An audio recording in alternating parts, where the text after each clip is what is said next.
two of the most in-form players in the Premier League right now are Marcus Rashford of Manchester United and Bukayo Saka of Arsenal.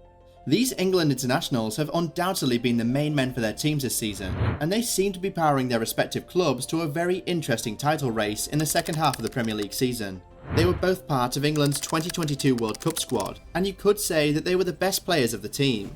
They scored 3 goals each and were the national team's joint top scorers at the tournament in Qatar. Saka also won that penalty in the quarter-final against France, which Kane converted to put them back on level terms in the game. So some might count that as 1 assist for him. Although England didn't go further than the quarter-finals, the boys made sure to bring their insane form back to club football. Since the leagues resumed after the World Cup, both Saka and Rashford have been firing on all cylinders.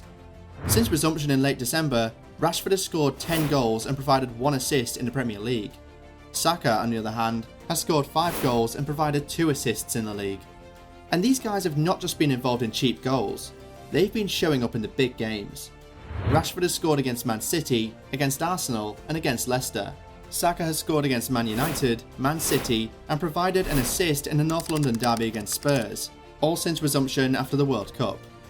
Like we said, no other player in the Premier League has been in better form than either of these two guys since December.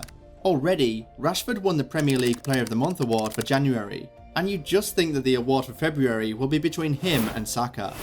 And honestly, we have to say that this is a really beautiful story. That both Rashford and Saka could rise to dominate the Premier League and lead their respective teams in a title race after they were both incessantly bullied and racially abused following the Euro 2020 final in Wembley. That's truly inspiring. Of course, all of that abuse they were subjected to by England fans really affected them mentally. But they were able to get themselves back together to become the brightest stars for England at the World Cup and the brightest stars in the Premier League too. Now, there's no doubt that both Rashford and Saka are really good players who are in great form right now. But then, the big question is, who is the better player? We'll start with goals, of course. Rashford currently has 137 goals and 70 assists in 404 career games, while Saka has 62 goals and 60 assists in 239 appearances throughout his career. Now, with 207 goal contributions in 404 games for Rashford and 122 in 239 games for Saka, it means that both these guys have very similar ratios. Both of them boast just a little over 1 goal contribution every 2 games they've played in their careers. Pretty impressive. The next category is versatility. One of the reasons both these guys are forces to be reckoned with is because of their versatility. They both can play in a wide range of positions on the field, and that makes them so incredibly useful to any coach who manages them, and also very unpredictable for their opponents. Rashford can play anywhere up front. His most preferred position is on the left wing, but he also functions excellently as a centre forward, and pretty sufficiently as a right winger. He can also play as a supporting striker, and then maybe also as a number 10, but surely not as well as he plays in the other positions. Saka, on the other hand, is best when he's playing as a right winger, but he can also play on the left. Unlike Rashford, centre forward or supporting striking is not a position he really likes to play, but then he brings something to the table which Rashford does not: his defensive capabilities. For all he does as a winger, Saka is also pretty effective as a defender.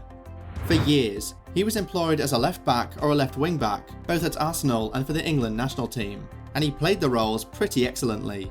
And when you put this into consideration, it makes his numbers for goals and assists even more impressive. And oh, Saka can play in the midfield if it really gets down to it. So we'll leave this one for you to answer. Who is the more versatile player of the two, Saka or Rashford? While you think about it, let's now quickly break these players down in terms of their abilities. Now, we know it doesn't seem like it, but Saka and Rashford are actually about the same height. Rashford is only an inch taller, but it appears that he uses that inch to his advantage. Without a doubt, Rashford is better in the air than Saka. But when it comes to putting those balls in the air, Saka is obviously the better player. In the dribbling department, they're both pretty close, but Saka probably just edges Rashford here. When it comes to speed, however, Rashford is quite obviously the faster player. Both these guys can whip a good shot, but for power, we'd go Rashford, and then for finesse, we'd go Saka. In the area of set pieces, Rashford is obviously the better free kick taker, but Saka edges him in the penalty department. Now, we already mentioned that Saka has functioned and can still function as a left back. so automatically he takes the cake for defending and tracking back. Moving on, Rashford is still the better finisher, while Saka is the best passer of the ball. Rashford is the strongest player, but Saka has better stamina. We could really just keep going on and on like this, but the point is that these two English superstars seem to balance each other out pretty perfectly, and the fact that they naturally play on either side of the front three makes them just perfect as teammates. Speaking of, at this point, you'll have to say that these two guys, along with Harry Kane playing down the middle, are England's best front three, and hopefully the coach recognises that too, and he never keeps them on the bench. Anyway, the final thing we'll compare these two players on is their importance for their respective clubs. Who is the more important player for their club? Obviously, at this point, Rashford is surely always the first name on the team sheet for Manchester United. With what he brings to the table these days, he is just simply irreplaceable. However, we will say Saka is the more important player for his team because he has been irreplaceable for the club for the third season running now. When the entire Arsenal team was bad, Saka was good. And even now that the team is good, he is still the best. He was named Arsenal Player of the Season for the 2020-21 season, the 21-22 season, and at this rate, he might just go ahead and win it for the third time in a row at the end of this season. But this is definitely not to say that Rashford is not important for his club. Nobody would be stupid enough to say that. But up until this point, he had been pretty replaceable at United. We saw it last season and the season before that. But surely, if he continues like this, then he'd be totally untouchable for both Man United and for England. In summary, if there's one thing this video has proven, it's that Marcus Rashford and Bukayo Saka are two of the finest players in England right now. And they're both so good that it's so difficult to categorically say who is the better player. So, we will leave that responsibility to you. We wish we could have given you a verdict on who the better player is, but it's just so difficult. So we want to hear what you think. Get in the comments and tell us, Bukayo Saka or Marcus Rashford, who is the better player?